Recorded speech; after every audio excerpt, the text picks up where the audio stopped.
اللہ تعالیٰ نے آخرت کا تذکرہ کرتے فرمایا کہ ہم نے تمہاری آنکھوں کے سامنے دھوپ کا موسم لایا، چلچلاتی دھوپ نے پورے میدان کو چٹی البت کر دیا، سکھا دیا، یہاں سے وہاں تک کچھ بھی دکھ نہیں رہا تھا۔ پھر ہم نے برسات برسائی، وہ زمین گیلی ہوئی، پھر اس میں سے پودے نکل آئے، وہی پودے نکل آئے جو پہلے پودے تھے، وہ جھاڑ لہلانے لگے، وہ گھاس اگ گئی۔ جیسا تم دیکھ رہے ہو کہ یہ مٹی ہوئی گھاس، سوکھی ہوئی گھاس، یہ جو ختم ہو گئی تھی زمین پر جل کر، سورج کی تپش سے ختم ہو گئی تھی، وہ پھر برسات برس جانے کے بعد پھر وہ اگنے لگی، پھر اس کے اندر نمو ہونے لگا، پھر وہ نشو و نما پانے لگے، پھر باغ لہلہانے لگے، پھول کھلنے لگے، کلیاں چٹکنے لگی، اور پھر وہاں بلبل بھی گانے لگے۔ جیسے تم یہ دیکھ رہے ہو، بالکل اسی طرح ہم اس زمین پر ہمیشہ کے لیے انسان کو مٹا دیں گے، ساری کائنات کو مٹا دیں گے، بلکہ زمین بھی نہیں رہے گی، آسمان بھی نہیں رہے گا۔ جیسے ہم اس پانی برسا کر اس درخت اس چٹیل میدان سے درختوں کو اگائے ہیں، ایسے ہی ہم اپنے کن سے پھر کائنات کو وجود عطا فرمائیں گے۔ پھر اس زمین سے، اب قبروں سے تم ایسے نکلو گے جیسے پودے زمین سے نکلتے ہیں، اپنی اپنی قبروں سے بالکل اسی جسم کے ساتھ نکلے، جیسے جھاڑ نکلتا ہے زمین کے اندر سے، ایسے ہی پھاڑتے ہوئے ہم نکلیں گے، اور پھر ہمیں اللہ تعالیٰ کے حضور حاضر ہونا ہے۔ یہی جان ہوگی، یہی آنکھ ہوگی، یہی زبان ہوگی، یہی ہاتھ ہوں گے، اس میں کوئی چینجز نہیں ہوگا، اور یہ اسی حالت میں اللہ کی بارگاہ میں حاضر ہونا ہے۔ اور جو آدمی ایسی زندگی، ایسے اٹھائے جانے پر ایمان نہیں رکھتا، وہ مسلمان نہیں۔ اتنا پکا ہمارا یقین ہے کہ ہم اٹھائے جانے والے ہیں، اور وہ پھر زندگی ہمیشہ کی زندگی ہے، اور پھر وہاں سے کبھی پلٹ کر آنا نہیں ہے۔ اے ایمان والے، جب ہم اس دنیا کی چھوٹی زندگی کے لیے اتنی تیاری کرتے ہیں، اتنا تیار کر لیے ہیں، آخرت کی زندگی کے لیے ہماری کیا تیاری؟ ہم نے کیا سوچا ہے آخرت کی زندگی کے بارے میں؟ ایک مرتبہ ایک صاحب مجھ سے کہنے لگے کہ میرے مدرسے کو آئے تھے، دیکھتے کہنے لگے یہ سیلنگ کرا دینا تھا، یہ ماربل ڈلا دینا تھا۔ پھر ایک صاحب آئے، کہنے لگے کہ ماربل کا کو ڈلا، بہت خرچہ ہوتا ہے، آپ اے سی لگائے، سیلنگ کرائے، کہیں کو کرائے؟ تو میں نے کہا ٹھیک ہے، ذرا بیٹھیے، آپ کون سے ڈپارٹمنٹ میں کام کرتے تھے؟ بولے میں ایگریکلچر میں تھا۔ کون سا پوسٹ تھا آپ کا؟ تو میں ڈائریکٹر تھا۔ کتنے سال آپ نے ڈیوٹی کی؟ کرنے میں تقریباً 30 سال تک میں نے ملازمت کی ہے۔ تو میں نے کہا آپ نے 30 سال کمائے، آپ نے دین کے لیے کیا کیا؟ میں نے ان سے پوچھا آپ نے دین کے لیے کیا کیا؟ جو کمایا آپ نے گھر کے لیے کمایا، جو کیا آپ نے گھر کے لیے کیا۔ میں نے اپنے گھر کے لیے کچھ نہیں کیا، اللہ کے دین کے لیے کیا۔ جو میری سکت تھی میں نے کی، جو مجھے اچھا لگا میں نے کیا۔ اس میں آپ کو مشورہ دینے کی ضرورت نہیں، میں آپ کے مشورے کا نہ اس وقت محتاج ہوں نہ، اس لیے کہ آپ ایک دنیا دار آدمی ہیں، اپنی دنیا کے لیے کیے ہیں، اور میں نے جو کیا ہے، مدرسے کو اگر میں نے سنگ مرمر ڈالے ہیں، ماربل ڈالا ہے، تو اسی لیے ڈالا ہے کہ یہاں پڑھنے والا یہ نہ سمجھے کہ میں غریب ہوں، یتیم ہوں، نہیں، تو ایک ایسے مقام پہ رہ رہا ہے جہاں ماربل بچھا ہوا ہے، تیرے لیے آسائش ہے، تیرے لیے آرام ہے، تیرے لیے سکون ہے۔ یہ کوئی فقیروں کا گھر نہیں ہے، یہ وہ گھر ہے جہاں ہارون رشید جیسا بادشاہ پڑھتا تھا۔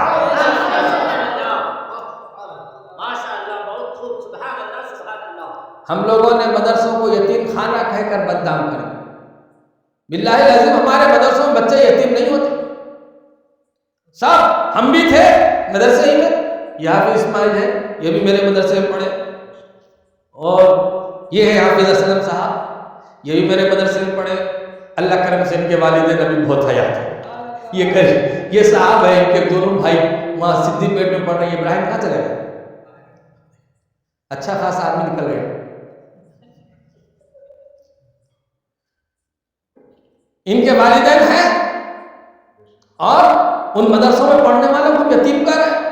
جھوٹ نہیں تو اور کیا ہے بولیے؟ یہ جھوٹ کا گناہ آپ کے سر میں. پھر مدرسوں کے بارے میں ہمارا بہت ڈسکس رہتا ہے. بولے وہ چندہ کھا جا رہے، چندہ کھا جا رہے. تم کتنا چندہ دیے یہ بولو. ان بولنے والوں سے کبھی آپ لوگ، میری آپ تمام حاضرین سے گزارش ہے کہ آپ اس کا ہاتھ پکڑو، پوچھو تو کتنا چندہ دیا تھا مدرسے. آپ کو پتا چلے گا کبھی اس نے کسی مدرسے کو چندہ ہی نہیں دیا. جو چندہ نہیں دیتا ہے وہی گندا ہوتا ہے، جو سب سے زیادہ گندگی پھیلاتا پھرتا ہے. نہ وہ مسجد کو چندہ دیتا ہے، نہ مدرسے کو چندہ دیتا ہے، بلکہ وہ کہوں تو وہ صرف لوگوں کا پیسہ کھا کھا کے پلتا ہے. ایسے مفت خورے ہیں جو مدرسوں کے اوپر یا مسجدوں پر، مسجد تعمیر ہو رہی ہے صدر کے اوپر لگ جائیں گے، پیچھے پڑ جائیں گے، کمیٹی کے پیچھے پڑ جائیں گے. ایسے ذلیل ہمارے مسلمانوں میں پیدا ہو. مدرسہ بن رہا ہے، تم تو کچھ نہیں دیتے، کم سے کم خوش ہو جاتے تو تم کو ثواب مل جاتا. دیکھیے ہم مدرسے میں پڑھ نہیں رہے، ہمارا بچہ بھی نہیں پڑھ رہا. یہ دین کا مدرسہ ہے، اسلام کا مدرسہ. یہ مدرسہ کیا ہے؟ رسول اللہ کا گھر ہے. مسجد کیا ہے؟ یہ اللہ اس کے رسول کا گھر ہے. جیسے مسجد اللہ اس کے رسول کا گھر ہے، مدرسہ بھی اللہ اس کے رسول کا گھر ہے. بلکہ مدرسے کی ضرورت مسجد سے زیادہ. جب تک مدرسہ نماز نہیں سکھائے گا مسجد کیسے آباد ہو؟ جب تک مدرسہ نماز کی فضیلت نہیں بیان کرے گا آپ کی مسجد کو آنے والا کیسا ہے؟ جب تک مدرسہ حافظ نہیں دے گا آپ کے پاس تراویح کون پڑھا ہے؟ یہ بات کوئی نہیں ہے کہ آپ کو یہ مدرسہ دارالعلوم اہل سنت غریب نوازی کی بات ہو. دنیا میں سارے مدرسے یہی مدرسہ ہے. دنیا کے جتنے مدرسے ہیں سب یہی مدرسہ ہے. انہی مدرسوں سے ہماری مسجد کا امام ہے، انہی مدرسوں سے ہمارا حافظ ہے، انہی مدرسوں سے ہمارا خطیب ہے، انہی مدرسوں سے ہمارا نمازی ہے، انہی مدرسوں سے ہمارا مقرر ہے، انہی مدرسوں سے ہمارا پیر ہے، انہی مدرسوں سے ہم کو شفا دینے والی تعویذ دینے والا عامل ہے، انہی مدرسوں سے ہماری دنیا اور آخرت کی زندگی کے بارے میں سوچنے والا مفکر ہے.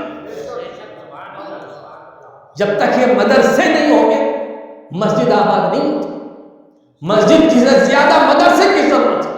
تو جب مدرسہ یا مسجد کی بات آتی ہے لوگ ان کے پیچھے پڑ جاتے ہیں، اس کے خلاف سوچنے لگتے ہیں. میں آپ کو آج حضور کی ایک ایسی حدیث سناتا ہوں. میرے سرکار فرماتے ہیں صبح میں اٹھو اس حالت میں، جیو اس حالت میں کہ تم خود عالم ہو. حضور کا فرمان ہے ایسے جی، ایسے زندہ رہ کہ تو عالم بن کے زندہ. ہر آدمی نہیں سوچ کر سکتا یا رسول اللہ، ہر آدمی تو نہیں ہو سکتا. وہ امام اعظم ابو حنیفہ ہو سکتے، امام شافعی ہو سکتے، امام احمد بن حنبل ہو سکتے، امام احمد رضا ہو سکتے ہیں. مجھ جیسا خاکسار کیسے ہو سکتا؟ رحمت والے آقا نے فرمایا اچھا عالم نے بن کے نہیں جی سکتا تو طالب علم بن کے جی. یہ آسان طریقہ ہے مگر یہ بھی ہم لوگوں سے نہیں ہوتا. اس لیے کہ طالب علم ہم سمجھتے ہیں مدرسے میں جا کے داخلہ لیا تو ہی طالب علم. ایسا کوئی ضروری نہیں ہے. آپ کو جب بھی وقت مل رہا ہے عالم صاحب کی صحبت میں بیٹھو، ایک آدھ مسئلہ پوچھ لو، تم طالب علم ہی رہو. نماز کے فرائض کے بارے میں پوچھ لو، روزے کے فرائض کے بارے میں جانکاری لے لو. تم طالب علم بننے کے لیے کتاب ہاتھ میں لے کر صبح سے شام تک آ کر مدرسے میں بیٹھے رہنا یہ اسلام نہیں کہتا، بلکہ دن کے 24 گھنٹے میں کسی بھی وقت آپ کے دل میں یہ طلب رہے، یہ کوشش رہے، یہ جستجو رہے کہ میں عالم صاحب کے پاس جاؤں گا، آج یہ مسئلہ پوچھنا ہے، یہ مسئلہ پوچھنا ہے. اپنا کام کرتے رہے اور جب وقت ملا عالم صاحب کے پاس پہنچے اور ان سے مسئلہ پوچھ لیا تو آپ طالب علم ہیں. طالب علم ہیں. اور پھر جو طالب علم ہے اس کا مقام کیا ہے؟ حضور فرماتے ہیں جب وہ چلتا ہے فرشتے اس کے لیے پر بچھاتے ہیں. زندہ رہے دنیا میں اس طرح کہ تو خود عالم بن یا نہیں تو طالب علم بن. طالب علم نہیں بن سکتا تو علم کی علماء کی صحبت میں بیٹھنے والا بن. علماء کے ساتھ اٹھتے بیٹھتے رہو. آج ہمارے پاس بہت سارا وقت ہے جو ہم بھی دیکھ رہے ہیں، ہمارے گھروں کے پاس بچے دور دراز سے آتے ہیں، وہ کہاں سے آیا، گھنڈا سے آیا، فلاں جگہ سے آیا، سب جمع ہوئے اور ایک جگہ جمع کیوں آیا؟ تو اس سے ملنے کے لیے، اس سے ملنے کے لیے آیا، مگر وہ چبوترے پہ بیٹھ کے سب شیل کے اندر، نہ اس کی خیریت پوچھتا ہے، نہ اس کی طبیعت پوچھتا ہے۔ ہم یہی دیکھ رہے، موتا ہو گئی، گئے، سوچا پرسہ دیں گے، پرسہ دینے کے بعد ہم بیٹھے ہوئے ہیں، وہ پرسہ جس کو دیا وہ صاحب بھی فلم کے اندر ویڈیو دیکھتے جا رہے، بابا مر گئے، بیٹا ویڈیو ڈھونڈ رہا ہے۔ آج ہماری پوری مصروفیت اسی کے اندر ہو گئی، کہیں بیٹھے، مسجد کے اندر کا بھی یہی حال ہے، اور اسی کو ہم لوگ سب سے زیادہ وائرل بھی کرتے ہیں اور سب سے زیادہ پڑھتے ہیں، سنتے ہیں، دیکھتے ہیں۔ رات رات ہماری اس میں گزر جاتی ہے۔ ایمان والو، یہ بیماری ہمارے گھروں میں گھس گئی۔ یہودیوں نے یہ چیز اس لیے ایجاد کی کہ دنیا کے سامنے ترقی رہے۔ یقیناً ترقی کی چیز ترقی کے طور پر استعمال کی جاتی ہے تو وہ یقیناً اچھی ہے، لیکن اس کا دوسرا نظریہ یہ بھی تھا کہ مسلمانوں کو خراب کرنے کے لیے اگر کوئی چیز کام آ سکتی ہے تو یہ بہت کام آئے گی، اور کوئی بھاگ جاتا ہے کوئی پرواہ نہیں، اور کوئی بگڑ جاتا ہے اس سے کسی کو فرق نہیں پڑتا، لیکن اگر اسلام کی ایک بیٹی جاتی ہے تو مشرق سے مغرب تک پوری دنیا کے مسلمانوں کا دل ہل جاتا ہے۔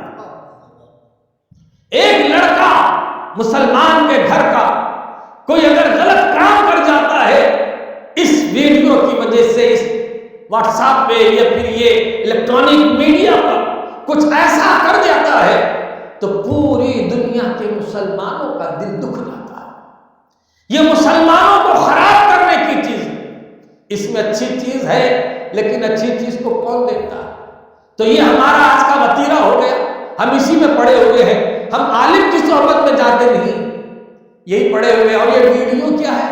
اس کے اندر اچھے لوگوں کے بھی ہے، برے کے بھی، وہابیوں کے سن کر وہابی بن رہا ہے، تبلیغوں کے سن کر تبلیغی بن رہا ہے، اور قادیانوں کی سنے گا تو قادیانی بن جائے گا، یہودیوں کی سنے گا یہودی بن جائے گا، عیسائیوں کی سنتا رہے گا عیسائی بن جائے گا۔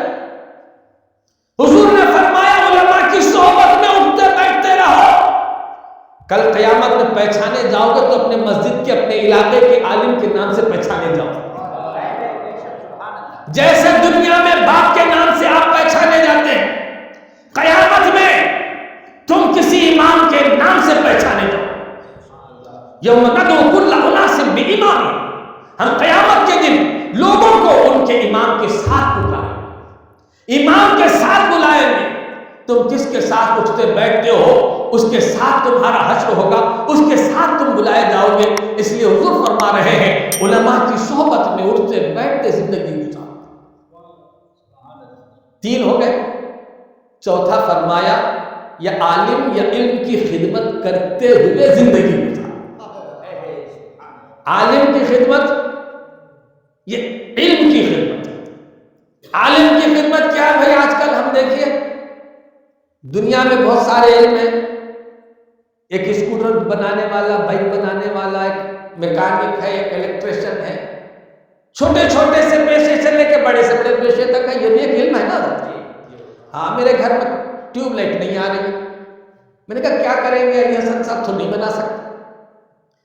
مولانا کو میں نے فون کیا، مولانا ایک الیکٹریشن کو بھیج دی، تو مولانا نے الیکٹریشن کو بھیج دی، وہ آیا، یوں ہلایا، ٹیوب لائٹ چھٹ گئی، جل گئی۔ جانے لگا تو میں نے 50 روپے اس کو دی دی۔ حضرت 50 نہیں چل رہے آج کل، 100 ہے نا۔ اس کا علم تھا، اس کے علم سے میں نے فائدہ اٹھایا نا، اور بولا نا اٹھایا نہیں اٹھایا، آپ لوگوں سے بھی ہوتا نہیں ہو رہا، 100 روپے دیے اس کو، ہے نا۔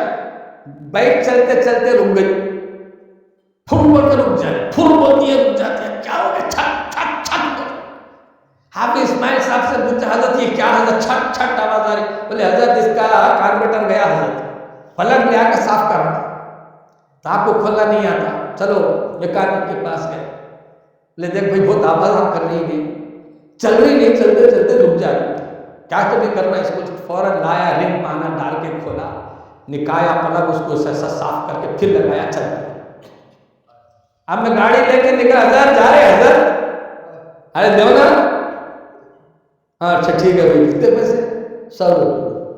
اس کے علم سے فائدہ اٹھائے، دیتے، ارے بولو نا جی، ہاں بولتا میں نہیں دیتا ہوں بول کے، ارے بولو جی، بولتے چپ چاپ نکال کے دے دیں۔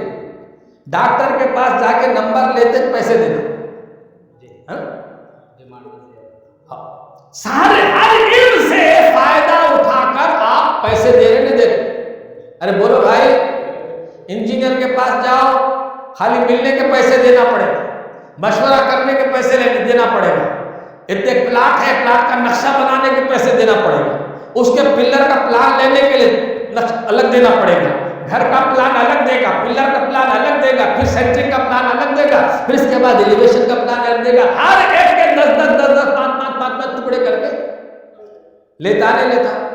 ارے بولو نا، ادنا کام یہ ہے کہ پارا گاڑ جس کو بولتے ہیں پھوڑا، وہ بھی ایک علم ہے بھائی، ہاں ہے نہیں ہے؟ ارے بولیے، آپ کو معلوم ہے ٹٹر سیمنٹ کتنی ریتی میں ڈالنا؟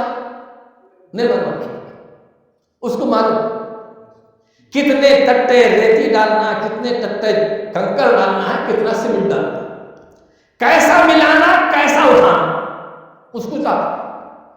اس کے علم سے فائدہ اٹھا رہے، اس کو پیسے بھی دے رہے۔ عالم صاحب کا حال کیا ہے؟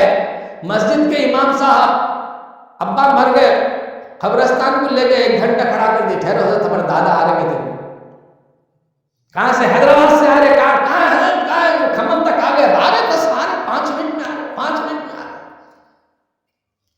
2 گھنٹے کھڑا کر دیا، 2 گھنٹے کھڑے رہے قبرستان میں، امام صاحب بیچارے دھوپ میں، نہ ان کے ابا تھے وہ، نہ ان کے رشتہ دار تھے وہ،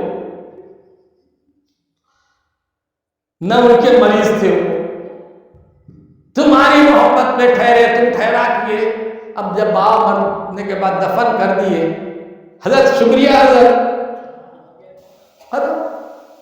2 گھنٹے کھڑا کرے، کیا کرے؟ اب امام صاحب کے علم سے فائدہ اٹھائے، کچھ فائدہ دیے ان کو نہیں پہنچائے، ان کو فائدہ نہیں پہنچائے۔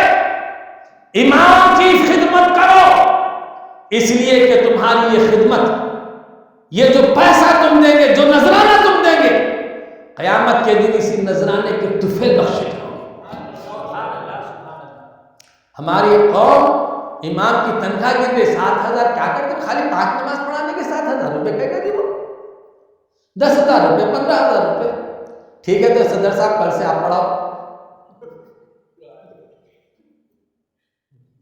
داڑھی رکھ لو، پڑھا لو، مہینے کے 15,000 لگ جائے گھر کو، مگر تم نہیں کر سکتے، اس لیے کہ جو مسجد کا امامت کرتا وہ کوئی دوسرا کام نہیں کر سکتا،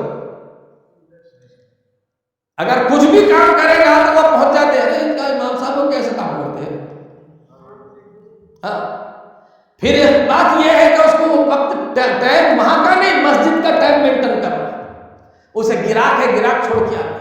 بحثورت اللہ کے حبیب فرما رہے کہ اپنے علماء کے ساتھ اٹھو بیٹھو، یہ نہیں ہو سکتا تو علم کی خدمت کرو، علماء کی خدمت کرو، اور 5واں مت بننا، نہ عالم سے دشمنی کر لینا، نہ علم سے دشمنی کرنا۔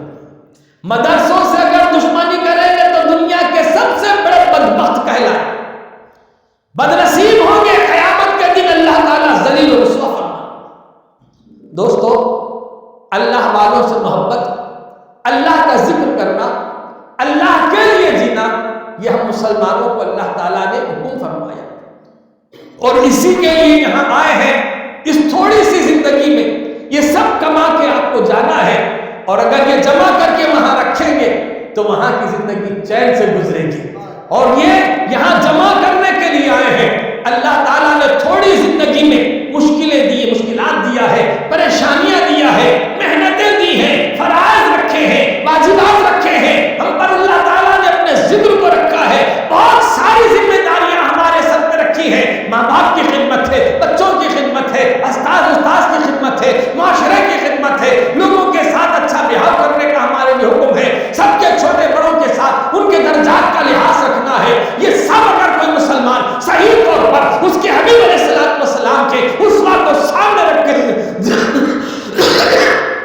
زندگی گزارتا ہے اور پھر یہاں سے جاتا ہے تو اس کو ہر عمل کا جو ثواب ہے وہاں رکھا ہے. وہ ہمیشہ کی زندگی ہے. یہ 60 سال کی زندگی آزمائش کی ہے, یہ 100 سال کی زندگی آزمائش کی ہے, یعنی امتحان کی زندگی ہے. اگر اس امتحان میں ہم کامیاب ہو گئے تو وہاں پہ ہم کامیاب ہو جائیں گے, اگر اس امتحان میں ناکام ہو گئے تو پھر وہاں بھی ناکام